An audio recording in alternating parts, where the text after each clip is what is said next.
America Israel विवाद में Bharat Asia का सबसे बड़ा नुकसान उठाने वाला देश बना है। चीन सस्ता तेल लेकर अपने नागरिकों को राहत दे रहा है, जबकि हमारे यहाँ एलपीजी और पेट्रोल की कीमतें लगातार बढ़ती जा रही है। इसको ईरान के शहीद supreme leader Ayatollah Ali Khamenei ji ने अपनी शहादत से साबित किया। कभी 56 इंच की छाती का दावा नहीं किया। जरूरत पड़ी तो अमेरिका के सामने झुकने की बजाय उन्होंने शहादत को गले लगाना पसंद किया। लचर विदेश नीति ने देश को महंगाई और आपूर्ति के संकट की दहलीज पर लाकर खड़ा कर दिया है। सरकार कहती है भंडार पर्याप्त है, तो कीमतें क्यों लगातार बढ़ती जा रही है। इस ट्रेड डील ने देश के किसानों को अमेरिका के अमीर किसानों के हाथों बेच दिया है। यह तो वैसा है जैसे दौड़ में किसी के हाथ पैर जंजीरों से बांध दिए गए और फिर कहा जाए अब दौड़ कर दिखाओ। फाइनेंस बिल पर बात हो और महंगाई पर बात ना हो तो आम लोगों के साथ अन्याय है। जब आप हेडलाइन मैनेजमेंट दिखावा और लोगों को बेवकूफ बनाने के लिए स्कीम बनाते हैं तो उसका हश्र यही होता है।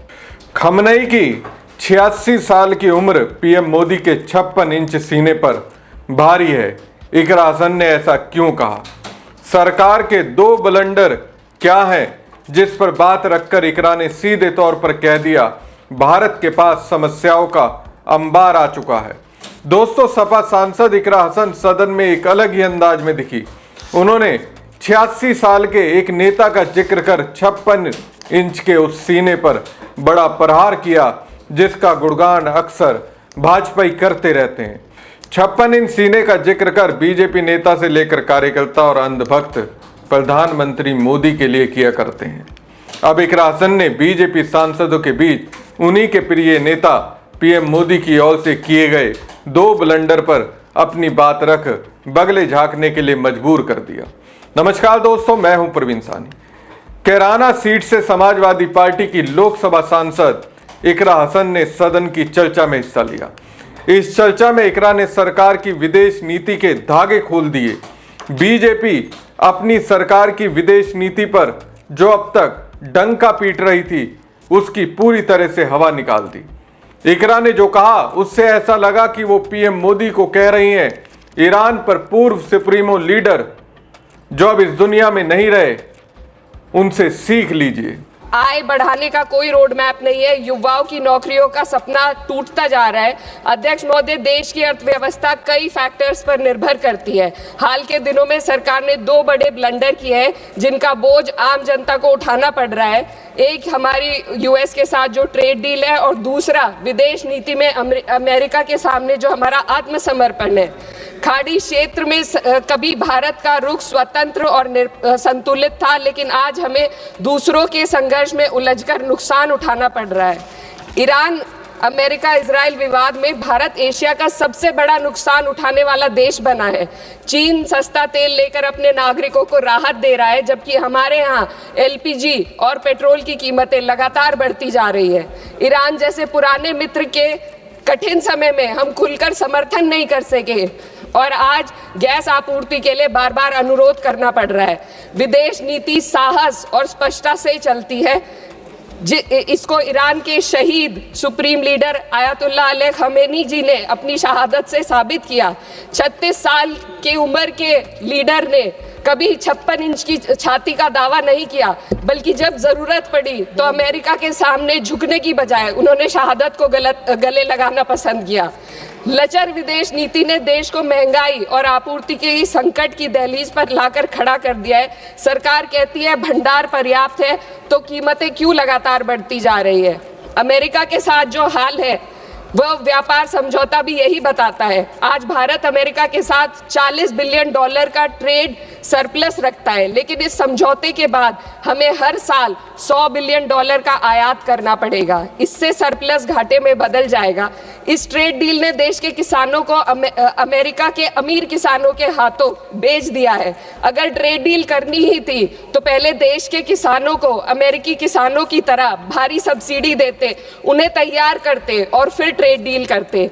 यह तो वैसा है जैसे दौड़ में किसी के हाथ पैर जंजीरों से बांध दिए गए और फिर कहा जाए अब दौड़ कर दिखाओ। हमारे किसानों के हाथ पैर महंगी यूरिया, महंगी बिजली और महंगे कृषि यंत्रों से बंधे हुए हैं।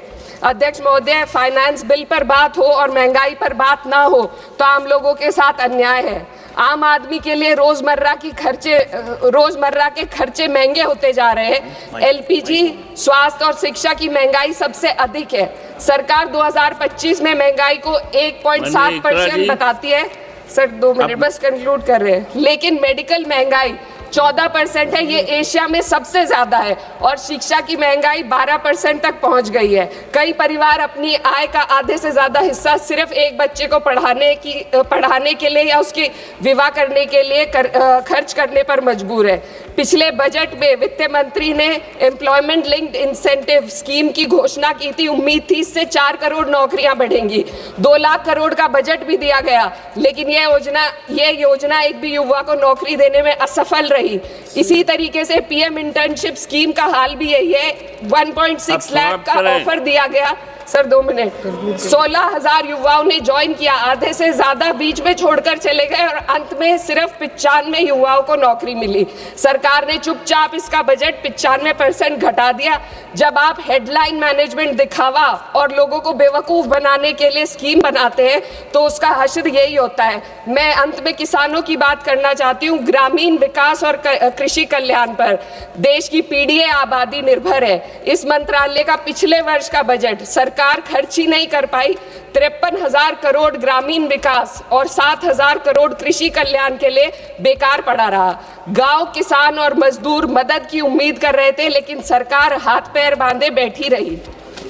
अध्यक्ष महोदय, इसलिए मैं इस सदन से मांग करती हूं कि इस वित्त विधेयक को खारिज किया जाए। 2019 की कॉर्पोरेट टैक्स कटौती को वापस लिया जाए। सामाजिक क्षेत्र पर खर्च को कम से कम जीडीपी का 6 से 8% तक बढ़ाया जाए। हर पूंजीगत खर्च को रोजगार सृजन से जोड़ा जाए और वास्तविक एमएसपी का ग्रामीण सुरक्षा सुनिश्चित की जाए। इससे कम कुछ भी 140 करोड़ भारतीयों के साथ धोखा होगा जिन्होंने हमें चुना है। महोदय, ये जनता सब देख रही है। इस सदन को तय करना होगा कि हम कॉर्पोरेट कल्याण के हक में काम करेंगे या जनता के कल्याण में। मैं इस विधेयक का विरोध करती हूँ। बहुत बहुत शुक्रिया। दोस्तों, इकरा हसन ने सरकार की विदेश नीति पर निशाना साधते हुए कहा कि लचर विदेश नीति ने देश को महंगाई और आपूर्ति के संकट की दहलीज पर लाकर खड़ा कर दिया है।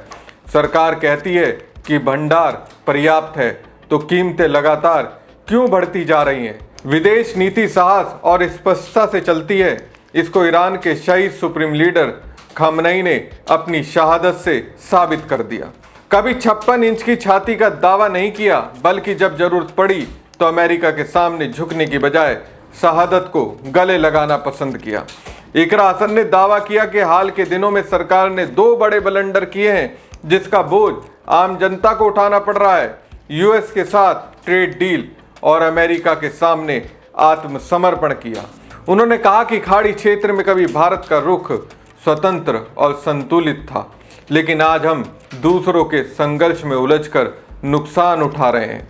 इसके साथ ही उन्होंने कहा कि ईरान, अमेरिका, इजराइल विवाद में भारत एशिया का सबसे ज्यादा नुकसान उठाने वाला देश बना है। चीन सस्ता तेल लेकर अपने नागरिकों को राहत दे रहा है, लेकिन हमारे यहाँ एलपीजी और पेट्रोल की कीमतें लगातार बढ़ती जा रही है। ईरान जैसे पुराने मित्र के कठिन समय में हम खुलकर समर्थन नहीं कर सके और आज गैस आपूर्ति के लिए बार बार अनुरोध करना पड़ रहा है। अमेरिका से ट्रेड डील ने देश के किसानों को अमेरिका के अमीर किसानों के हाथों बेच दिया है। अगर ट्रेड डील करनी ही थी तो देश के किसानों को अमेरिका के किसानों की तरह भारी सब्सिडी देते और उन्हें तैयार करते।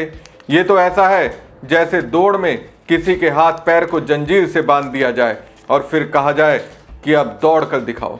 कुल मिलाकर दोस्तों, देखा जाए तो सिर्फ इकरा हसन ही नहीं, भारत की एक बड़ी आबादी इस वक्त ईरान के साथ है। ईरान के प्रति सहानुभूति है। लेकिन इस बीच मुझे दुख इस बात का हुआ, ईरानी राष्ट्रपति ने हाल में जारी क्षेत्रीय तनाव के बीच तुर्की, पाकिस्तान, मिस्र, ईरान और लेबनान सहित कई देशों की जनता और नेताओं को ईरान के प्रति एकजुटता और समर्थन दिखाने के लिए धन्यवाद दिया है। उन्होंने इन देशों के लोगों को ईरान का समर्थक बताया और अमेरिका और इजराइल के खिलाफ खुलकर राय रखने की सराहना की। खैर, इसके बावजूद ईरान के साथ अमेरिका इजराइल ने क्या किया, उस पर भारत के लोग अपनी सरकार से स्टैंड लेने के लिए कहते रह गए। इकरा हसन भी इसी ओर इशारा कर रही हैं, सरकार को अपनी स्पीच से बता रही हैं उन्होंने क्या ब्लंडर किया। हमारी खबर आपको कैसी लगी कमेंट बॉक्स में कमेंट करके जरूर बताएं। साथ ही पेज को ज्यादा से ज्यादा लाइक और शेयर कीजिएगा। धन्यवाद। अमेरिका इजराइल विवाद में भारत एशिया का सबसे बड़ा नुकसान उठाने वाला देश बना है। चीन सस्ता तेल लेकर अपने नागरिकों को राहत दे रहा है, जबकि हमारे यहाँ एलपीजी और पेट्रोल की कीमतें लगातार बढ़ती जा रही है। इसको ईरान के शहीद supreme leader Ayatollah Ali Khamenei ji ने अपनी शहादत से साबित किया। कभी 56 इंच की छाती का दावा नहीं किया। जरूरत पड़ी तो अमेरिका के सामने झुकने की बजाय उन्होंने शहादत को गले लगाना पसंद किया। लचर विदेश नीति ने देश को महंगाई और आपूर्ति के संकट की दहलीज पर लाकर खड़ा कर दिया है। सरकार कहती है भंडार पर्याप्त है, तो कीमतें क्यों लगातार बढ़ती जा रही है। इस ट्रेड डील ने देश के किसानों को अमेरिका के अमीर किसानों के हाथों बेच दिया है। यह तो वैसा है जैसे दौड़ में किसी के हाथ पैर जंजीरों से बांध दिए गए और फिर कहा जाए अब दौड़ कर दिखाओ। फाइनेंस बिल पर बात हो और महंगाई पर बात ना हो तो आम लोगों के साथ अन्याय है।